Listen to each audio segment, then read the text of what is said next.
Grand Operational Simulation Series, GOS. Rules V17. Movement halts. GOS does not use the concept of zones of control as many other wargaming systems do. Instead, units can move next to and past enemy units without any restrictions other than those set forth in the following rules. A unit must immediately stop moving if it encounters a movement halt. A movement halt occurs if any of the cases listed below applies. Note, the opposing player must demonstrate the existence of conditions generating a movement halt in order to enforce such a halt on the moving player's units. Something like pointing to an artillery unit in range and revealing that a hex has met the minimum requirements for a movement halt. Okay. Artillery. A unit encounters a movement halt if it enters a hex without movement CT, covering terrain, that is adjacent to a hex with at least 2 steps of non-artillery, non-headquarters enemy units, and that hex is within range of a non-ammo depleted enemy artillery unit with a red hexagon. Heavy AT flak. A movement halt occurs in a hex containing no movement CT if that hex is adjacent to an enemy heavy AT or flak units with a red hexagon. Defensive works. A movement halt occurs whenever a unit moves next to an enemy unit in an ET or fort fortified hex, not IPs, improved positions. Terrain in the hex entered and number of enemy steps has no effect on this. Overruns. Movement halts generated from a hex about to be overrun are ignored. However, other units not in the overrun hex, adjacent units, can generate a movement halt prior to the overrun being conducted. Also, if an overrun is unsuccessful, a movement halt occurs. The movement halt occurs in the hex from which the overrunning unit entered the overrun hex. Air interdiction. A movement halt occurs if a unit suffers any step losses or fatigue results due to enemy air interdiction missions. This movement halt occurs in the target hex where the interdiction occurred. Supply. With the exception of Ranger Commando units, units may not move into a hex that would put them OOS and that is within 3 hexes of an enemy unit, that is 2 intervening hexes. A unit can advance after combat into a hex that would put it OOS, out of supply. Exceptions. A unit that begins the movement phase in an OOS situation may move towards friendly supply in violation of this rule at 1/2 MA if OOS, if not adjacent to an enemy unit. Ooh, sounds like an important exception. Move adjacent to enemy units. Leg units pay 1 MP to move adjacent to any enemy units. MUs must pay 2 MPs to do so. Okay. I guess one way to look at that is that units on foot can infiltrate easier in general terms. Note, multiple enemy units do not increase this cost. A unit does not pay the additional cost if the unit moves adjacent to an enemy unit during the exploitation phase and the hex it is entering is movement CT. During a regular or exploitation movement phase, during a regular or exploitation movement phase, the only adjacent enemy units are pure AFEs, and the hex being entered contains movement CT and does not have a road of any type connecting it to the adjacent enemy occupied hex. The unit is a Ranger or Commando, and the hex they enter contains movement CT. So already the idea of movement CT, movement covering terrain, is significant. Movement and forts. A unit may never move into a hex adjacent to an enemy occupied intact fort, fortified area hex, or a hex containing an ET3 directly from another hex adjacent to that same hex, no matter what form of movement is used. Scenario rules may add further restrictions. Exception. Units may advance one hex, the original defender's hex, even if it is advancing from a hex adjacent to an ET3 fortified area to another hex adjacent to the same occupied ET3 fortified area hex. Some of these, of course, I'll need to practice with units on a map. Units have additional restrictions during rest game turns. Example, Unit 1, this one. Unit 1 cannot move directly into the hex, I guess this one, with the outline arrow, because Unit E is in an intact fortified area hex and adjacent to both hexes, these two hexes. Units 2 and 3 may enter the indicated hexes using the black movement arrows or black arrow movement paths, since they did not move hex to hex adjacent to the same enemy unit. Okay, that's good. It's good to see it. Movement in fortified area hexes. Each scenario will designate which side is the owning side of that fortified area. Both the owning and opposing sides suffer movement penalties for moving into or through intact fortified area hexes. Fortified areas and MUs. MUs belonging to the owning side must pay 2 extra MPs to enter a fortified area hex unless using some form of road movement. Fortified areas and enemy units. All intact fortified area hexes are treated as constricted terrain by the non-owning side. 7.4.4 Bravo does not apply, and roads do not negate this effect. This is for movement purposes only and does not affect stacking. Tactical movement. Tactical movement allows a unit to move cross-country in an efficient manner, ready for enemy contact. Units must be in tactical mode or exploit mode to use tactical movement.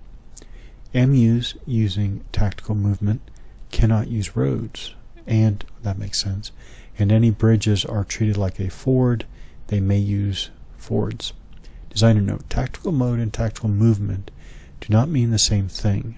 A unit in tactical mode may use strategic movement or road movement as well. Yeah. Leg units, roads, and bridges.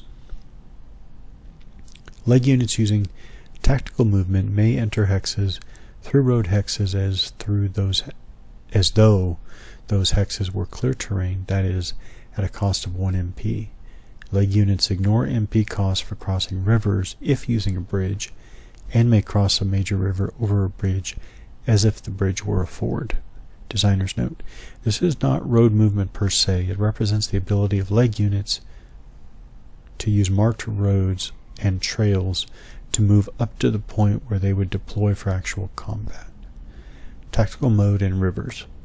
Rivers and MUs. MUs may use tactical movement to move across river hex sides only at bridges, RR lines, or fords.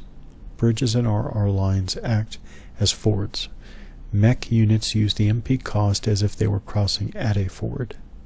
Example: Unit A here, a hybrid MU with MA movement allowance of 12 in tactical mode, can use road movement along the primary road to move 3 hexes at a cost of 1 1/2 MP. So 1, 2, 3. Unit A could instead opt to use tactical movement, paying the cost of terrain for each hex entered. In this case, all 3 hexes are clear terrain, or 1 MP per hex, and treat the bridges as fords plus 3 MPs for each bridge, for a total of 9 MPs. Okay. Unit B, a hybrid MU with movement allowance of 12 in tactical mode, must use tactical movement since the unit is not starting its movement on a road. However, the unit can cross the river using the ford plus 3 MPs and then must pay the terrain cost. In this case, it is a clear hex for 1 MP on the other side of the river for a total cost of 4 MPs. That's this unit, crosses the ford to that hex. The outline arrow shows a river loop treated as one river hex side. That's this one, yeah. Loop treated as one hex side. Okay. Rivers and leg units. Leg units may use fords and or bridges to reduce or negate the cost of crossing rivers. Leg units can use engineers to reduce the cost of crossing a river. TAC mode and major great rivers. MUs may use tactical movement to move across major or great river hex sides only at bridges, RR lines, or fords. Bridges and RR lines act as fords in such cases and still cost 3 extra movement points. Leg units may cross an unbridged or unforded major river only if a friendly engineer unit is present in one of the 2 hexes involved in the crossing. Leg units may use tactical movement to cross a bridge over a major or great river. The bridge is treated like a ford for this purpose. Constricted terrain. A movement can be penalized by constricted terrain. Artillery, SPA, and towed may never enter constricted terrain using tactical non-road movement unless 7.4.4 Bravo applies, which is what? Which is no constricted terrain penalty.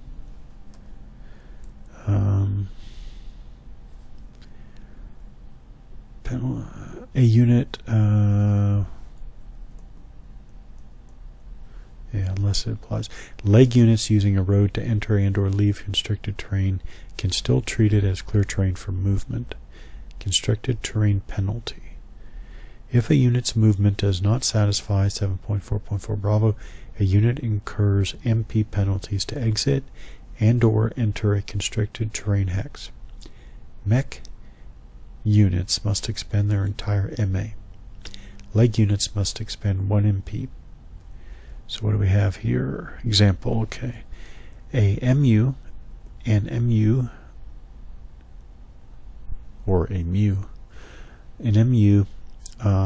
starts the movement phase in a constricted terrain hex and wishes to enter another constricted terrain hex.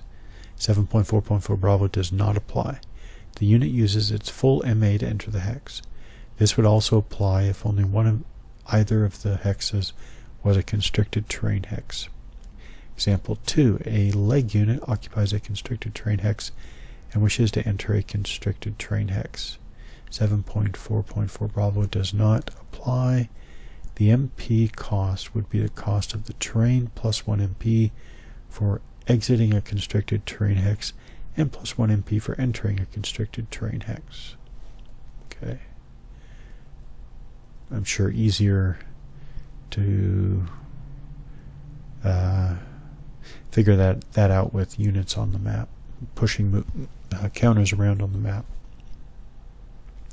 So 7.4.4 Bravo, that there were so many references to. No constricted terrain penalty. If a unit enters a constricted terrain hex through a hex side connected to a dashed constricted terrain line, there is no movement penalty. It's moving parallel to the obstacle. The unit may continue moving without penalty if it follows the dashed line, much like a road, when it exits the hex. If multiple dashed lines exist in a hex, only the one used to enter the hex can be used to exit without penalty. Yeah. Units that start their movement in the hex may exit the hex without penalty using any dashed line in the hex. Note: road movement also negates constricted terrain penalties. RR embankments. Treat RR embankment hexes as constricted terrain for movement purposes only. Use non-constricted terrain hex stacking rules. Prepared assault movement. Units in prepared assault PA mode move using PA movement. This type of movement does not use MPs. Units using PA movement move as follows. Leg units can move 1 hex. Mech units, U.S. Ranger units, and Commando units can move up to 2 hexes. Movement restrictions. A unit using PA movement cannot enter or cross any terrain They would be prohibited to it when using tactical movement. Must halt movement as soon as it moves adjacent to an enemy unit. This does not prohibit a unit from beginning PA movement adjacent to an enemy unit and then moving adjacent to another enemy unit or another hex adjacent to the same enemy unit. Exception 7.4.3 alpha. May enter only one forest, woods, marsh, RR embankment, or constricted terrain hex if it is not entering a hex along a road of any type. May only move one hex in night game turns. May only move one hex during mud conditions unless moving entirely along a primary or secondary road. If the unit is an MU, it is affected if their formation is in a no or low fuel status. See 16.5.0 for full details. Leg units are not affected by fuel status.